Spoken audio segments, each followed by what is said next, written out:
جاگیں گے اور انشاءاللہ فجر بھی پڑھیں گے.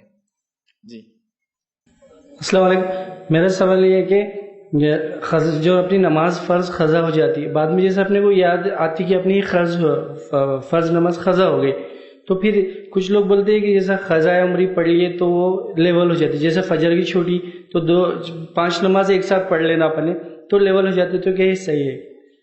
بھائی نے بہرحال ایک سوال کیا ہے کہ قضاء عمری کے تعلق سے، اور میرے پاس کئی چٹھیاں ہیں وہی اسی متعلق قضاء عمری پڑھنا کیا سنت ہے، اگر نہیں تو سمجھائیے. قضاء اگر نماز چھوٹتی ہے تو کیا ہم اس کو قضا کر سکتے ہیں؟ تو قضاء عمری اور قضا نماز کے تعلق سے کچھ مختصر سی باتیں آپ کے اس مسئلے میں ایک ساتھ رکھ دیتا ہوں. پہلی چیز جان لیجیے نماز قضا کب ہوتی ہے، یہ مسئلہ ہم کو پتہ ہی نہیں ہوتا ہے.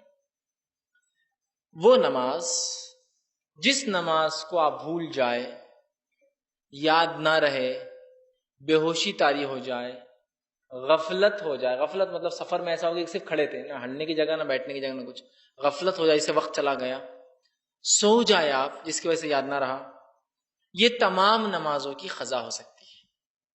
ٹھیک. وہ نماز جو جان بوجھ کر چھوڑ دی جائے، جیسا کوئی کہے چلیے عصر کا وقت ہو اگر آپ جاؤ تم، چھوڑ دی جائے، یہ نماز قضا نہیں ہوتی، یہ نماز فوت ہو جاتی ہے، مر جاتی ہے، اس کی زندگی میں کبھی قضا نہیں ہو سکتی. یہ بات یاد رکھ لیجیے. قضا اور نماز کے فوت ہونے کا فرق ہے. جو نماز چھوٹ جائے وہ قضا ہوتی ہے، جو چھوڑ دی جائے وہ فوت ہو جاتی ہے، سوائے توبہ کی اب کوئی راستہ نہیں اس کے معافی کا. سمجھا؟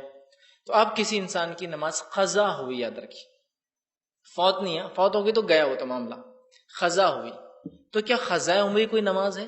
جیسا کہ جو لوگوں کی نماز فوت بھی ہوگی اور قضا بھی ہوگی. لوگ بولتے ہیں کہ بھائی ایک رات ایک دن کوئی آتا ہے، اس مخصوص دن رات میں کھڑے ہونا، 2 رکعت فجر کی قضاء عمری، 4 رکعت ظہر کی قضاء عمری، 4 رکعت عصر کی قضاء عمری، 3 رکعت مغرب کی قضاء عمری، 4 رکعت عشاء کی قضاء عمری، اور پڑھتے اور بولتے ہیں الحمدللہ ساری نمازیں پوری زندگی کی جو چھوٹی تھی ہو گئی. میں کہتا ہوں اگر اتنا آسان تھا تو خواہ مخواہ کی جب نماز فرض نہیں ہوئی تھی کیوں صحابہ نے نمازیں پڑھی جس کی وجہ سے ان کے ایمان کا پتہ چلا. اتنا اگر آسان تھا تو آپ سمجھ دیکھو ابھی تو فرض بھی نہیں مت پڑھو، فرض بھی ہو جائیں گے تو قضاء عمری کی سہولت تم لوگوں کے تو اول ہے نا، اس لیے کہ ان کو تکلیف دی جا رہی ہے، تو تم لوگ خاموش رہنا، پھر اس کے بعد قضاء عمری پڑھ لینا. یہ چور راستے شریعت میں ہم نے کہاں سے نکالے قضاء عمری کی؟ کوئی قضاء عمری نماز سنت سے ثابت نہیں، یاد رکھی. اب لوگ بولتے نہیں ایسا کہ میں 20 سال نماز نہیں پڑھا، 30 سال نماز نہیں پڑھا اور میرے کو اب ہدایت ملی تو نماز فوت ہوئی ہے قضا ہو گیا، اب اس پر ڈسکشن کرنا پڑے گا. وہ نماز فوت ہوئی ہم نے جان بوجھ کر چھوڑی ہے، اس کی قضا ہوتی نہیں ہے تو کہیں کی قضا عمری پڑھ رہے آپ. کچھ لوگ بولتے نہیں قضا عمری پڑھنے کا طریقہ ہے فجر میں اٹھنا، جا کے کھڑا ہونا مسجد میں اور بولنا 2 رکعت پہلی فجر کی جو چھٹی، پھر ظہر کی نماز میں گئے 4 سے پہلے 4 پڑھ لینا اور کہنا ظہر کی پہلی جو 4 چھٹی مطلب پہلی رکعت، تو اس سے ہوتا ہے کہ فرسٹ لوٹ کی فرسٹ نکل جاتی تو اگلی آگے پھر فرسٹ بن جاتی. تو ہر روز بولے ہر نماز سے پہلے قضا کر لینا. ایسا کر کے ہم کیا لوگوں کو راستہ دینا چاہ رہے ہیں کہ تم نمازیں چھوڑو اور ایسی قضا کرو؟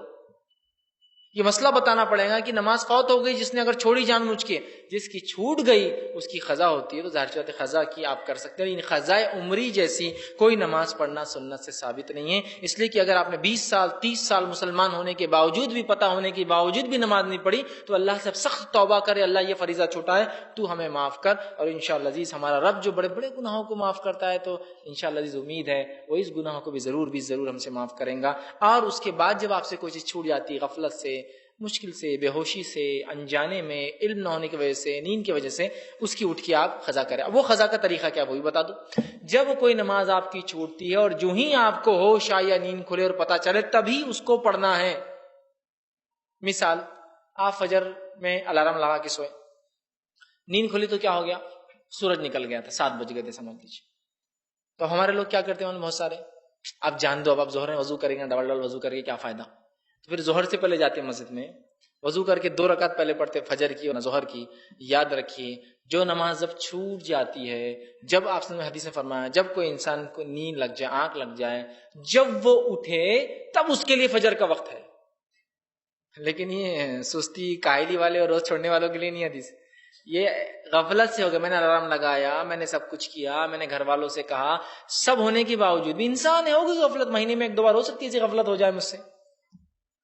تو تو آپ نے فرمایا جب نیند سے جاگے جب اس کے لیے وقت ہے، چونکہ وہ غفلت میں تھا، اس پہ نیند کا غلبہ ہو گیا تھا، اس نے سب کچھ کوشش کی اٹھنے کی پھر بھی نہیں اٹھ سکا، اس کے لیے تب ہے۔ عصر کے لیے آپ لیٹے اور نیند اتنی لگ گئی کہ اب بالکل ایسا ہو گیا کہ عصر کا وقت ختم ہونے پر ہے، بہت لیٹ ہو گئے، اٹھتے ہی آپ کو عصر پڑھنا، اب یہ نہیں جانتا مغرب کا، چونکہ جب اٹھے تب اس کے لیے وقت ہے، حدیث میں الفاظ ہے، تب ہی اس کو فوراً ادا کر دینی ہے۔ خام و خواہ کے دو نمازوں کو ملا کر پڑھنا گناہ کبیرہ ہے۔ فرض اپنی جگہ اپنے وقت پر نماز فرض ہے، کبھی بھی نہیں پڑھ سکتے، ٹھیک ہے؟ تو لہٰذا قضا اگر ہو جائے، جیسے ہی یاد ہے ارے ظہر کا وقت تھا، فوراً کرنا، عصر تک انتظار نہیں، ڈبل وضو کا کرنا، ڈبل فلاں کرنا، وہ کرنا، ٹھیک ہے؟ فوراً آپ اس کو کر لیں۔ کچھ لوگوں کو تو اتنی لازمی ہوتی ہے کہ مسجد میں جاتے وضو کر کے، اگر جماعت ختم ہو گئی تو اب جان دو قضا ہو گئی، اب آپ مغرب میں پڑھ لیں گے، سر چلے جاتے، ارے بھائی آپ واپس جا رہے ہیں، ہو گئے نا جماعت، کیا فائدہ، آپ مغرب سے پہلے پڑھ لیں گے، تبھی آپ کو پڑھنا۔ اور جو شخص مسجد میں داخل ہو اس نیت سے کہ نماز پڑھو، جماعت ہو بھی گئی، آپ صلی اللہ علیہ وسلم فرمایا وہ نماز وہیں پڑھے، اس لیے کہ اس کو پوری جماعت کا ثواب ملے گا، چونکہ اس کی نیت تھی، ٹھیک ہے؟ تو بہرحال قضا نماز کو تبھی پڑھنا ہے، اور جو نماز جان بوجھ کے چھوڑی جاتی ہے وہ فوت ہو جاتی ہے۔ پھر سوال کیا